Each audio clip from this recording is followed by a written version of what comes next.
The human donated blood to save unknown alien woman, but the scanner revealed perfect royal match. Before we dive into this story, drop a quick hi in the comments and tell me where you're watching from. It really helps support the channel. The medical bay of Galactic Union Station Epsilon 7 was in chaos. Alarms blared as medical staff rushed frantically between examination rooms, their movements urgent and precise despite the panic in their eyes. In the center of this storm stood Ethan Cole, a human maintenance technician who had simply been in the wrong place at the right time. Ethan had been repairing a faulty ventilation system in the diplomatic wing when the emergency transport had arrived. The alien woman they rushed past him was unlike any species he'd encountered before. Her skin shimmered with an iridescent violet hue, delicate patterns rippling across her face as she gasped for breath on the hovering stretcher. What caught his attention, though, was not her exotic appearance but the bright crimson liquid seeping through the makeshift bandages wrapped around her torso, blood that looked remarkably similar to his own. "Move aside," shouted a Taurian doctor, his forearms simultaneously checking vital signs as the medical team rushed past. Ethan pressed himself against the wall, tools still clutched in his hands, but something made him follow. Perhaps it was simple human curiosity, or perhaps it was the desperate look in the alien woman's eyes as they briefly met his. Eyes that, despite their unusual violet color and slit pupils, conveyed universal fear and pain. The maintenance technician found himself standing awkwardly in the corridor outside the emergency treatment room. The transparent walls, now clouded for privacy, prevented him from seeing what was happening inside. But the urgent voices carried through. "Critical hemoglobin levels dropping," called out a medical technician. "We need compatible blood immediately," the Taurian doctor responded. "Check the database for Valdorian matches on the station." There was a pause, then the technician's voice again, higher with stress. "Doctor, there are no compatible donors on board. The nearest Valdorian vessel is 3 hours away at maximum FTL." "She doesn't have 3 hours," the doctor replied grimly. Ethan leaned against the wall, still listening. The maintenance job could wait. He'd heard stories of humans and aliens with compatible biology before, rare cases where evolutionary paths had somehow crossed or aligned across the vast distances of space. Humans were notorious throughout the galaxy for their adaptable biology. Could it be possible? He approached the medical assistant who had just exited the treatment room, a slim Kelthari with luminescent skin that pulsed with anxiety. "Excuse me," Ethan said. "I couldn't help overhearing. I'm human, and our blood." "Human?" the assistant interrupted, compound eyes widening. "That's highly unlikely to be compatible. Valdorians have a unique triple helix genetic structure with." "Just test me," Ethan insisted. "What's the harm? She's dying in there." The Kelthari hesitated, then nodded sharply. "Follow me." Within minutes, Ethan found himself sitting on an examination table as the assistant drew a vial of his blood and fed it into an analysis machine. The device hummed, displaying incomprehensible readings in the galactic standard medical format. "This is a waste of time," muttered a Nexian nurse who had joined them.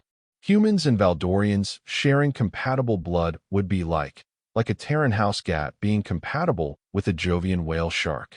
The analysis machine beeped, and both alien medical staff froze, staring at the display. The Kelthari assistant's skin flashed from yellow to bright blue in shock. "That's impossible," the Nexian whispered. "What is it?" Ethan asked. "Your blood," the Kelthari said, voice trembling. "It's not just compatible. It's perfect.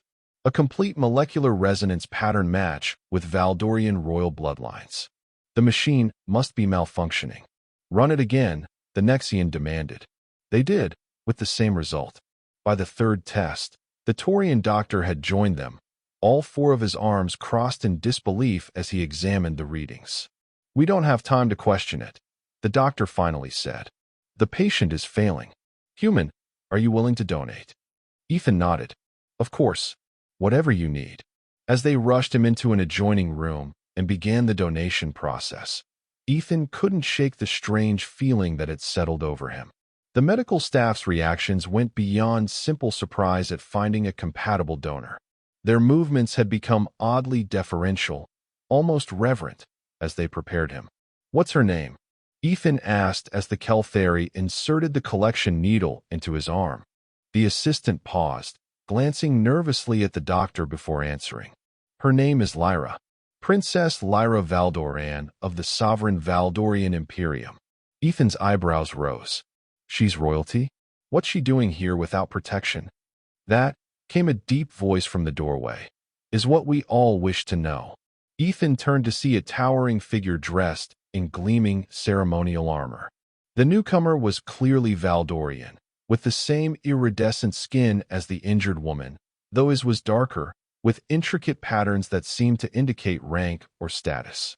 Behind him stood 4 more Valdorians in what appeared to be military uniforms, their posture rigid and alert. "I am Ambassador Thorn Valdoran," the imposing figure announced. "The princess's uncle. And you, human, have much to explain." Before Ethan could respond, the analysis machine chimed again, and the Taurian doctor's 4 arms all froze in mid-motion. He stared at the display, then at Ethan, then back at the display. "Ambassador," the doctor said carefully, "I believe we have found something unprecedented. The scanner has identified this human as a perfect royal match." The ambassador's eyes narrowed, the patterns on his skin shifting from calm blues to agitated reds. "What exactly does that mean, Doctor?" "It means," the doctor replied slowly, "according to Valdorian genetic protocols registered in our system, this human is technically eligible for royal consort status." The room fell into stunned silence. Ethan stared at the doctor, the blood collection continuing steadily as his mind struggled to process the implications. "That's ridiculous," Ambassador Thorn finally sputtered. "A human cannot be a royal match. The scanner must be malfunctioning." "We've run the test 3 times, the Kelthari assistant offered timidly. "Same results each time." The ambassador stalked forward, looming over Ethan. "Who are you, human? How have you engineered this deception?" Ethan met the alien's gaze steadily. "My name is Ethan Cole. I'm a maintenance technician on this station, and I haven't engineered anything. I just happened to be nearby when she was brought in." "A maintenance technician," the ambassador repeated incredulously. "With royal-compatible blood. Do you expect me to believe this coincidence?" The Taurian doctor interjected. "Ambassador, while I understand your skepticism, the princess's condition is stabilizing thanks to this human's donation. Perhaps interrogations can wait until after she recovers." The ambassador's skin patterns shifted again, settling into a reluctant blue-green configuration. "Very well, but I want guards on this human at all times. And I want full genetic sequencing done immediately." Ethan sighed as he watched the remainder of his blood flow through the tube. He'd only wanted to help someone in need. Now he was caught in what appeared to be some kind of interstellar political situation. So much for finishing his repair work on time. What none of them realized was that this unexpected blood compatibility would soon thrust Ethan into the center of a galactic conspiracy centuries in the making, one that would challenge everything humans and Valdorians thought they knew about their species' origins and destinies. 3 hours later, Ethan sat in a small, sterile waiting room, surrounded by 4 silent Valdorian guards whose hands never strayed far from their weapons. The medical staff had insisted he rest after the blood donation, but rest was impossible under the unwavering gaze of the aliens. The door slid open, and Ambassador Thorn entered, accompanied by the Taurian doctor and a new figure, a tall, willowy Valdorian with elaborate facial markings and robes that seemed to shimmer with embedded technology. "This is Royal Geneticist Verex," the ambassador announced without preamble. "He will be conducting further tests." Ethan straightened in his chair. "How is she the princess?" The ambassador's expression remained impassive, but the doctor answered. "Princess Lyra is stable. Your donation was most effective." "Great," Ethan said. "Then if you don't mind, I should really get back to work. My supervisor will." "That will not be possible," interrupted Royal Geneticist Verex, his voice surprisingly melodic. You present us with a scientific impossibility, human, one that must be thoroughly investigated. Ethan frowned. Look, I'm glad I could help, but I'm not a lab specimen. I have rights as a Galactic Union citizen. Ambassador Thorn's skin rippled with dark patterns. Your rights are secondary to matters of Valdorian royal security. Actually, the Taurian doctor interjected, all four arms gesturing in a calming motion. As this station falls under Galactic Union jurisdiction, the human's rights remain fully intact. However, he turned to Ethan, cooperation would be appreciated and potentially beneficial to both parties. Ethan sighed, running a hand through his short brown hair. What kind of tests are we talking about? Geneticist Varex moved closer, studying Ethan with unnerving intensity. Non-invasive genetic scanning, primarily.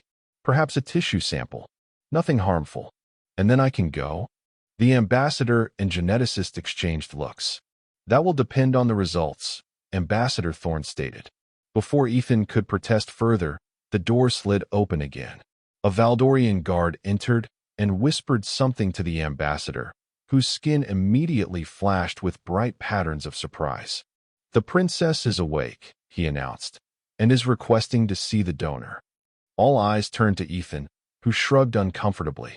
All right, lead the way, I guess. They escorted him through the medical bay to a private recovery room. Inside, lying on a bed surrounded by monitoring equipment, was Princess Lyra. Conscious now, her beauty was even more striking than Ethan had initially realized. Her iridescent skin glowed with a healthy violet sheen, and her eyes, large, almond-shaped, and a deep amethyst color, fixed on him immediately as he entered. So, she said, her voice surprisingly strong for someone who had been near death hours ago. You are the human whose blood now flows through my veins. Ethan nodded awkwardly. Ethan Cole, Your Highness. I'm glad you're feeling better. A smile touched her lips, causing ripples of light to dance across her face. You have my gratitude, Ethan Cole, though I understand my uncle has been less appreciative of your intervention. Ambassador Thorn stepped forward. Lyra, this human's blood has registered as a royal match. A perfect royal match. Surely you understand the implications? The princess's expression remained calm, though Ethan noticed her skin patterns shift slightly. I understand the science, uncle. What I don't understand is why you seem more concerned with this unexpected development than with discovering who tried to assassinate me. Ethan's eyes widened. Assassinate? Lyra turned back to him. Yes, I was attacked in the diplomatic sector's garden. Fortunately, the assassin's aim was poor, and station security responded quickly. Unfortunately, not quickly enough to apprehend them. Which is precisely why we must return you to Homeworld immediately, Ambassador Thorn insisted. This station is clearly not secure. And yet, Lyra countered, had I been on Homeworld when attacked, I would likely be dead now. There would have been no compatible donor available. The way she emphasized the word compatible made Ethan suspect she understood more than she was letting on. The princess continued, now addressing the Taurian doctor. I would like to speak with Ethan Cole privately, if you would all be so kind. Ambassador Thorn immediately protested. Absolutely not. We know nothing about this human or his intentions. I know he saved my life, Lyra replied firmly. And as I am now conscious and alert, my royal authority supersedes your protective concerns, uncle. Please wait outside. For a moment, it seemed the ambassador might continue arguing, but something in Lyra's steady gaze made him relent. With obvious reluctance, he ushered everyone else out of the room, pausing at the door to give Ethan a warning look before exiting. As soon as they were alone, Lyra's formal demeanor softened. She studied Ethan with open curiosity.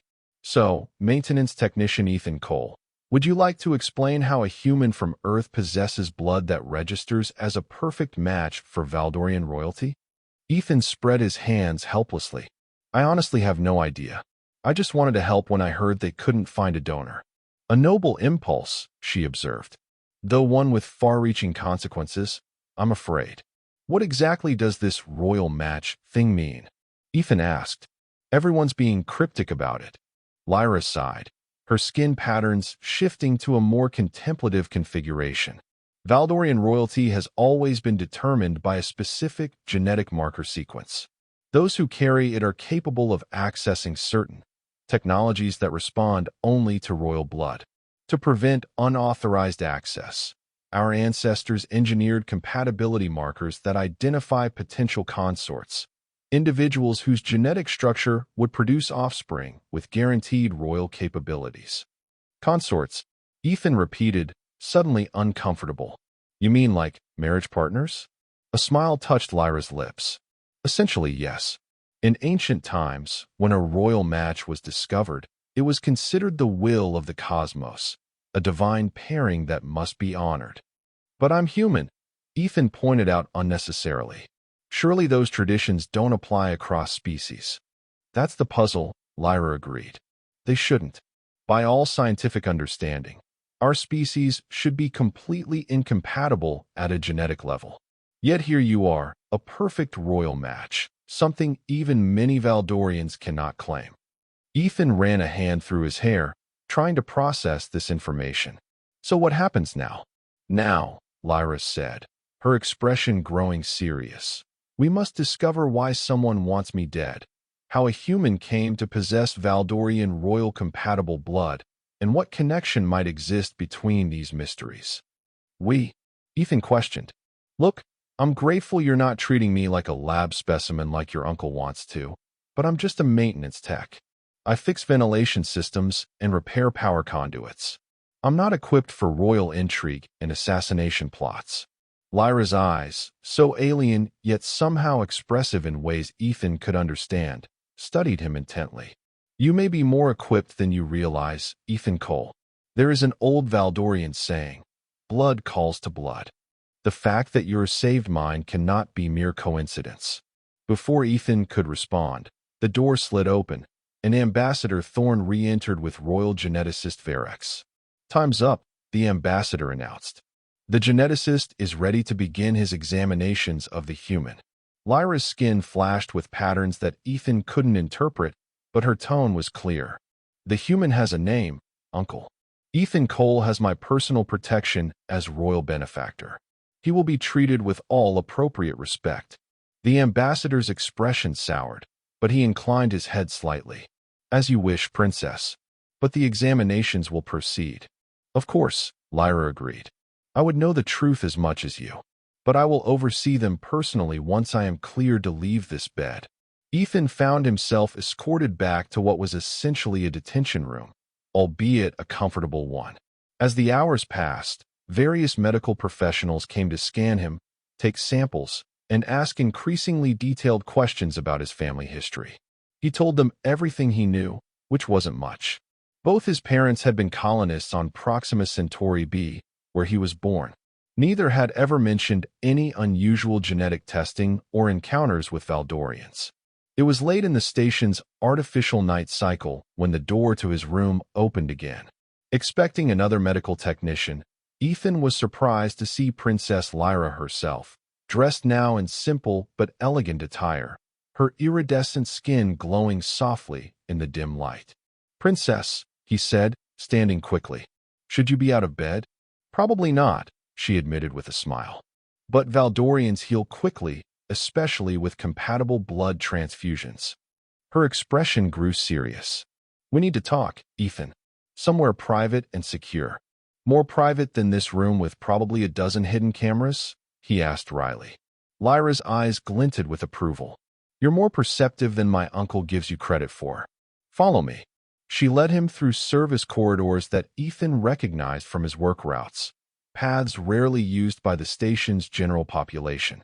They encountered no one, and Ethan realized she had deliberately timed their movement to avoid the security patrols. How do you know the station's layout so well? He asked as they descended an emergency access ladder. I've been here 3 months on a diplomatic mission, she explained. I make it a point to know my surroundings thoroughly. A habit that saved my life during the assassination attempt. They eventually arrived at a small observation deck, currently closed to the public during the night cycle. Through the vast viewport, the swirling colors of a nearby nebula painted spectacular patterns across the stars. Lyra approached a control panel and activated a sequence. A soft hum filled the air. "Privacy field," she explained. "Now we can speak freely." Ethan leaned against the railing, gazing out at the nebula. "So, what was so urgent it couldn't wait until morning?" "The genetic tests are complete," Lyra said, moving to stand beside him. "And they've revealed something unprecedented." Ethan turned to look at her. "More unprecedented than a human being a match for alien royalty?" "Yes," she said simply. "Ethan, your DNA contains sequences that are unmistakably Valdorian in origin." He stared at her. "That's impossible. Humans evolved on Earth. Valdorians evolved on whatever your homeworld is called. Valdora Prime," she supplied. "And yes, that is the accepted history. But the evidence in your cells tells a different story." She paused, seemingly gathering her thoughts. "What do you know about Earth's ancient history, particularly around what your people call the Bronze Age?" Ethan shrugged. "Not much. Early civilizations, metallurgy, writing systems developing." "What?" "Because approximately 5,000 of your Earth years ago, a Valdorian exploration vessel was declared lost in an unexplored sector of space. The ship carried members of the royal family, including the young crown prince." Lyra's eyes held his steadily. "That sector, we now know, contained your solar system." The implications hit Ethan like a physical force. "You're suggesting Valdorians visited Earth thousands of years ago? That they, what, interbred with humans?" "The genetic evidence suggests exactly that," Lyra confirmed. "Somehow, Valdorian royal DNA was introduced into the human genome. It's been diluted over millennia of breeding with pure humans. But in you," she gestured at him, "the key sequences have remained remarkably intact." Ethan shook his head, trying to process this revelation. "So I'm part alien? Part Valdorian royalty?" "A very small part," Lyra clarified.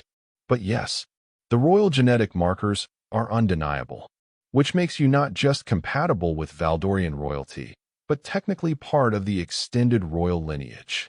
Ethan gave a short, disbelieving laugh. "Great. Does this mean I get a palace and servants?" Lyra's expression remained serious. "It means you're now in as much danger as I am." That sobered him quickly. "What do you mean?" "My assassination attempt wasn't random, Ethan. It was part of a larger plot. For the past year, several distant members of the royal family have died in accidents. I've been investigating secretly, which is why I came to this station, to meet with Galactic Union intelligence officials without attracting attention." "Clearly, it didn't work," Ethan observed. "No," Lyra agreed grimly. "Someone discovered my purpose and tried to eliminate me. The same someone who would have significant interest in eliminating any unexpected additions to the royal bloodline. Like a human maintenance technician with Valdorian royal DNA." Ethan concluded, the full danger of his situation becoming clear. "Precisely. My uncle has already transmitted the genetic findings to the Royal Council on Valdora Prime. Within hours, everyone who matters in the Imperium will know about you." Ethan ran a hand over his face. "So what do we do? I can't exactly go back to fixing air ducts now, can I?" Lyra's skin patterns shifted to a configuration that Ethan was beginning to recognize as determination. "No, but you can help me uncover who is trying to eliminate the royal bloodline. With your human perspective and my Valdorian knowledge, we might see connections others have missed. And keep each other alive in the process?" Ethan added. Lyra nodded. "Exactly." Ethan stared out at the nebula, watching as stellar winds created ever-changing patterns in the cosmic dust.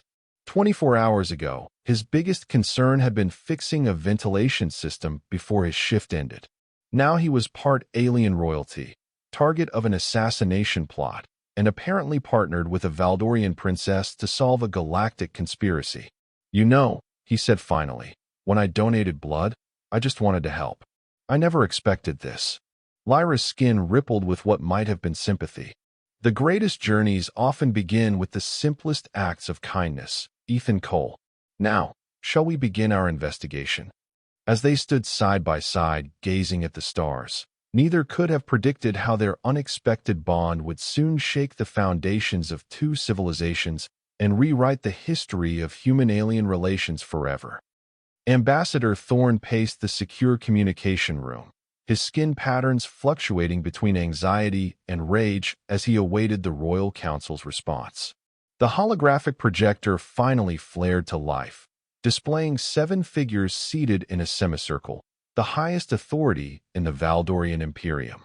Ambassador, spoke the central figure, High Counselor Drav, his aged face marked with elaborate patterns of office.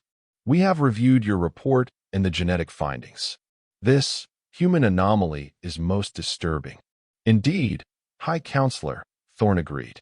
I recommend we detain the human and return him to Valdora Prime for comprehensive study. Princess Lyra should also. The princess, interrupted a female counselor, has invoked royal protection for this human.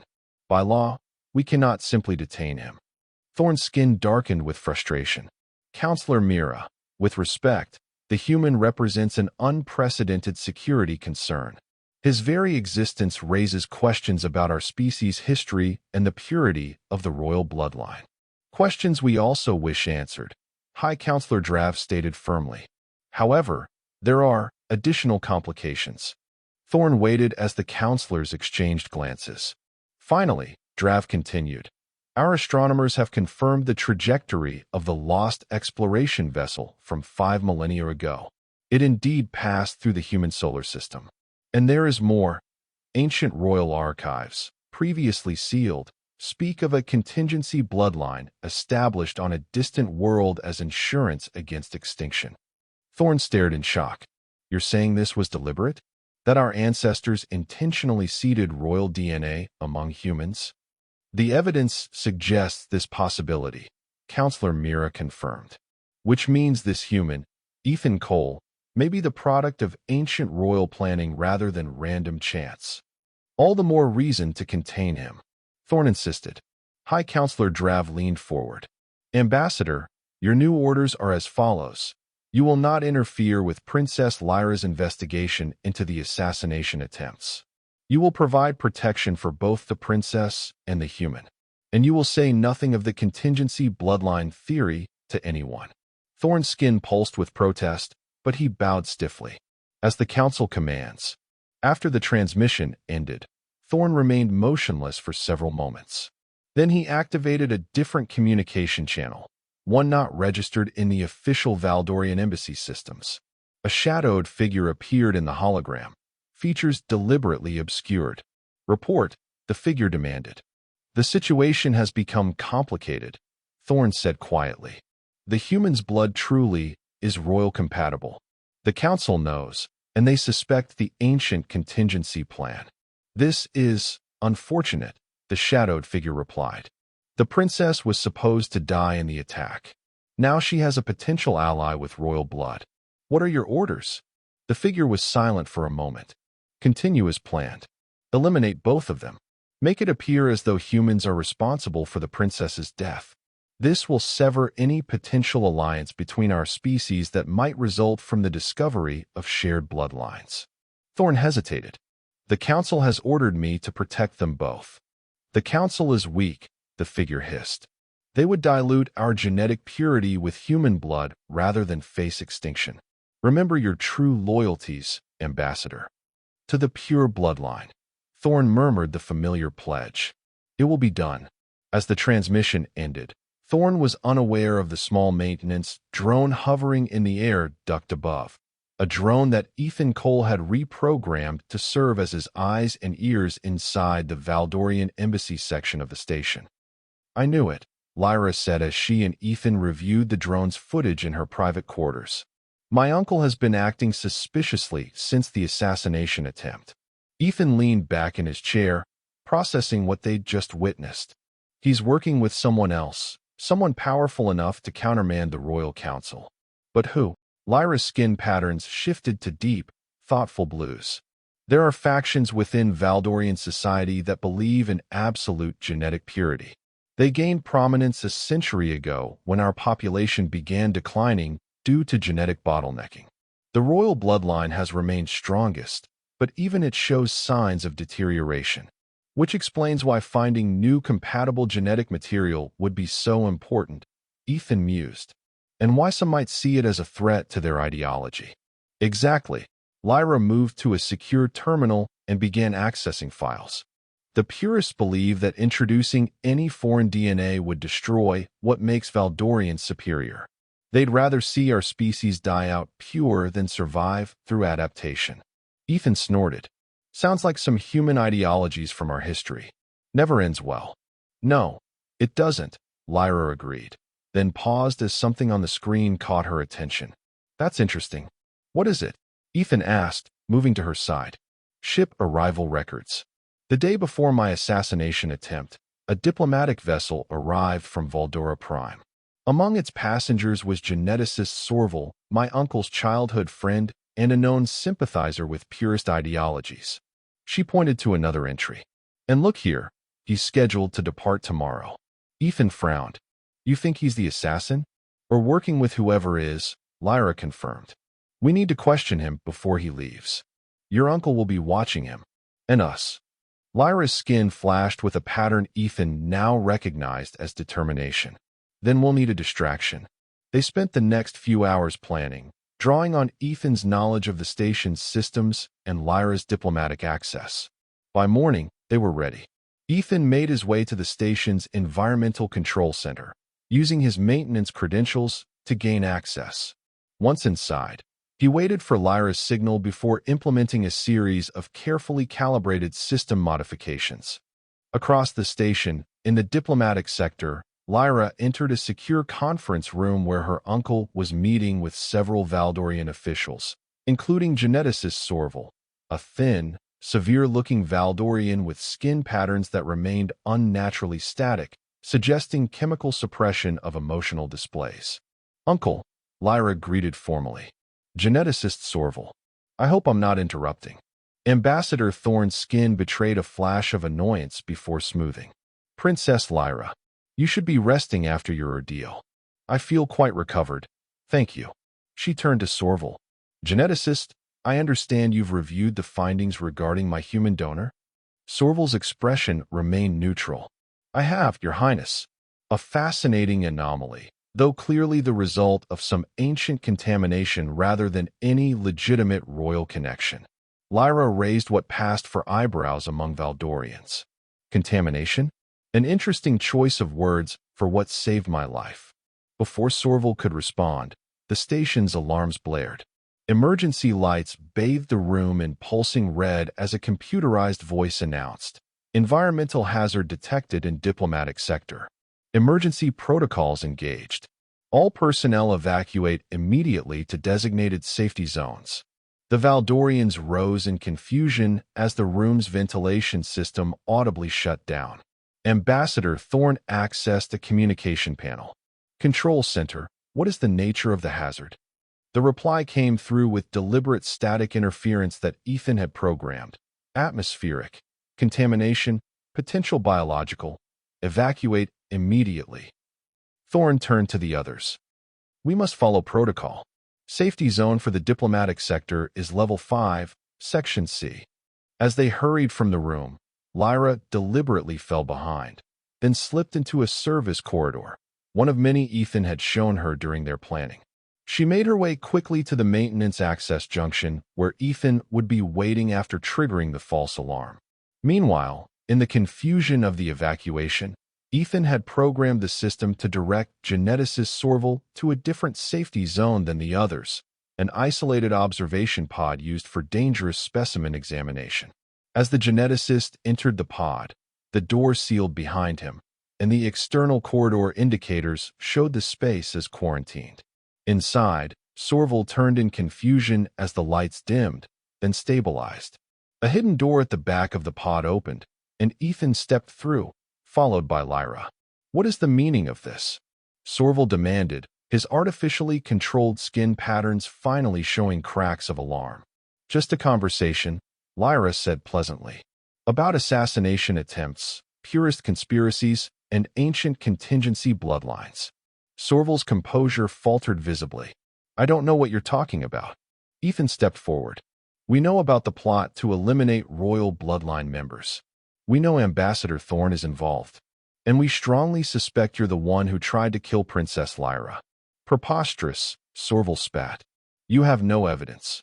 Actually, Lyra countered, we do. Station security footage shows you in the garden minutes before my attack.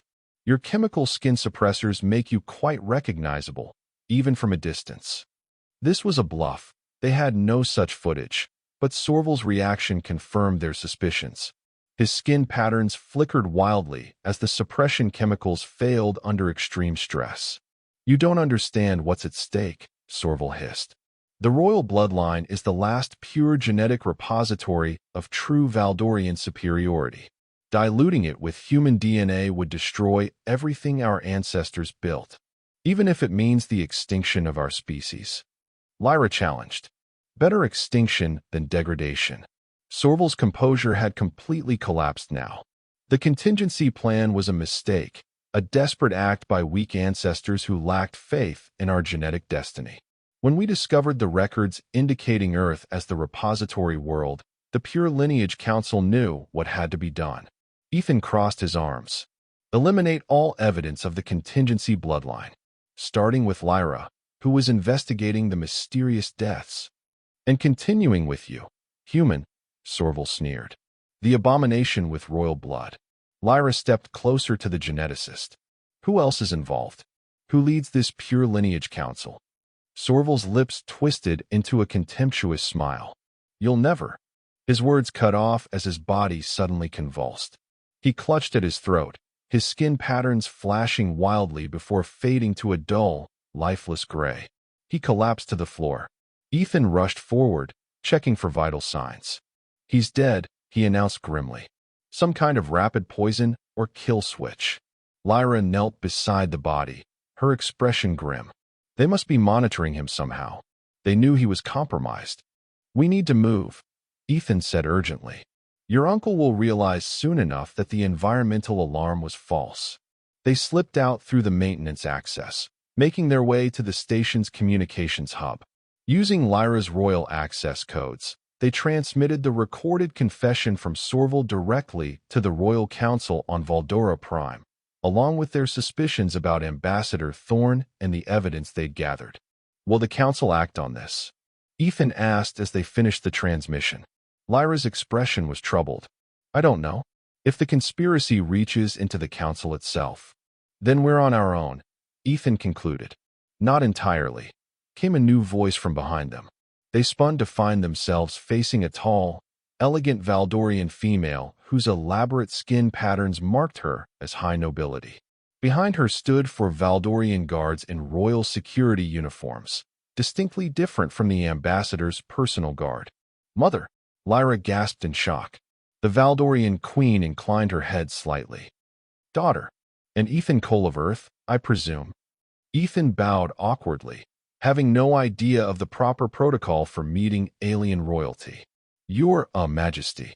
When the Royal Council received your initial findings about a human with royal-compatible blood, I decided to investigate personally, the Queen explained. I arrived on a cloaked vessel 2 hours ago, just in time to receive your transmission about the conspiracy. Then you believe us? Lyra asked. The evidence is compelling, the Queen confirmed. Ambassador Thorn and his confederates have already been detained for questioning. Her gaze settled on Ethan. But more importantly, you represent something I have long suspected, that the ancient contingency plan my ancestors implemented was successful. Ethan shifted uncomfortably under her scrutiny. So it's true? Valdorians deliberately introduced your royal DNA into the human population thousands of years ago. Yes, the Queen said simply. When our ancestors foresaw the genetic bottleneck that now threatens us, they secreted royal embryos aboard exploration vessels.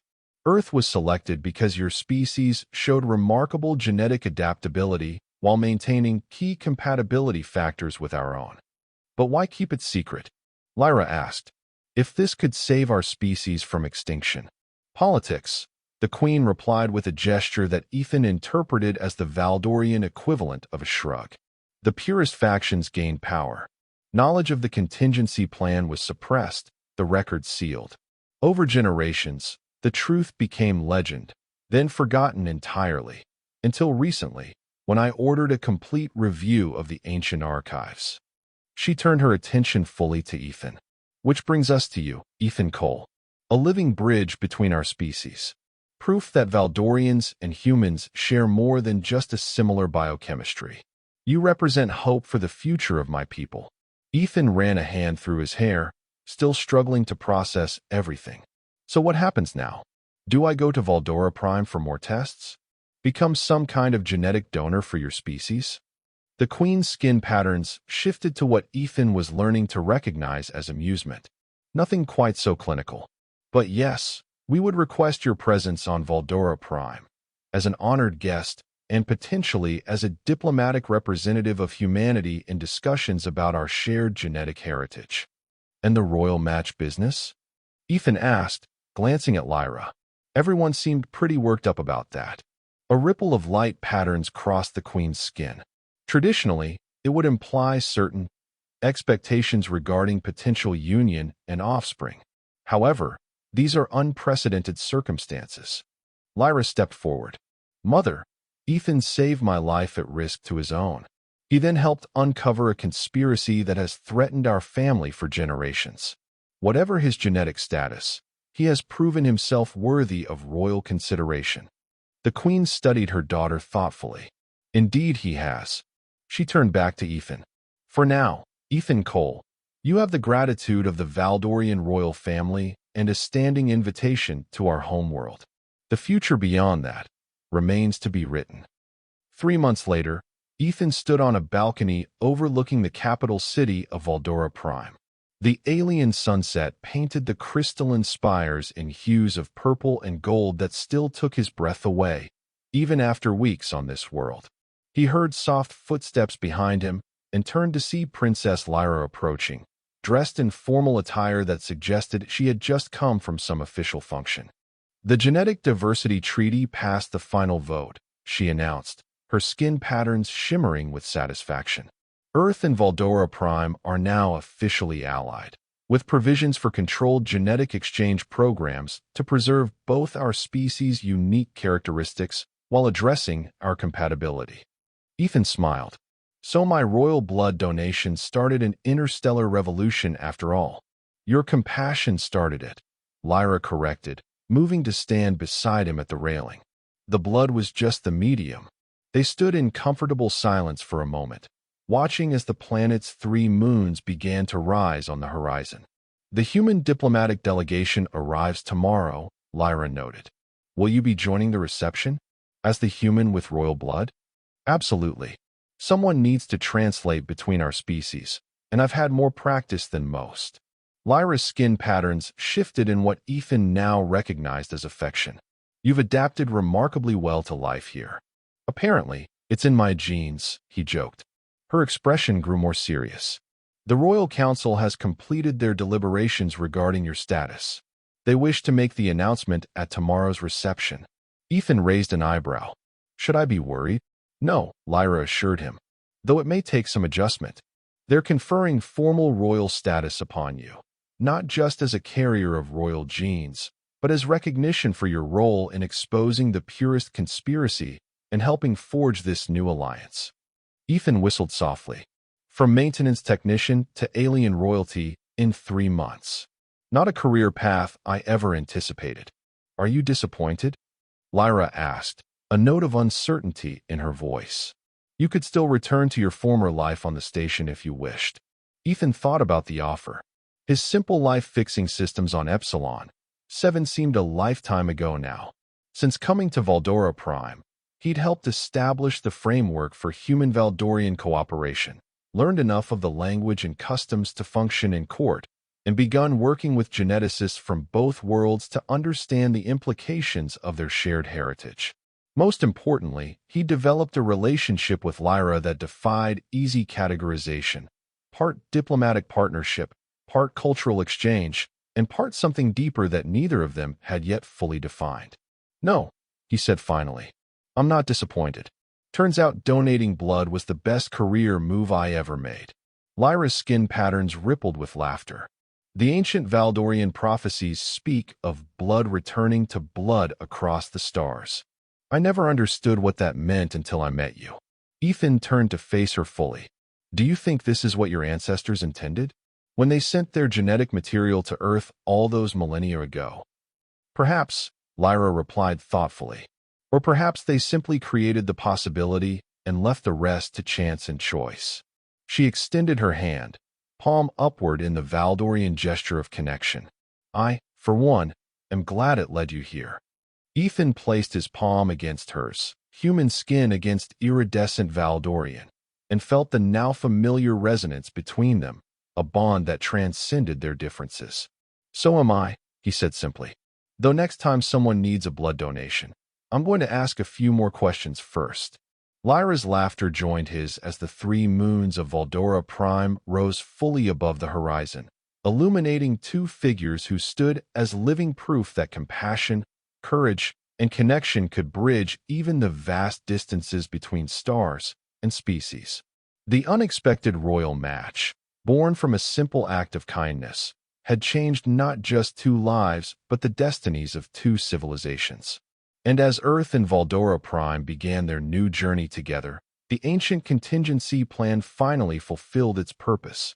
Not just survival, but a flourishing future neither world could have achieved alone. And that was the end of the story. If you listened all the way to here, don't forget to leave feedback about what you thought of the story in the comments, whether positive or negative. Your feedback helps us improve.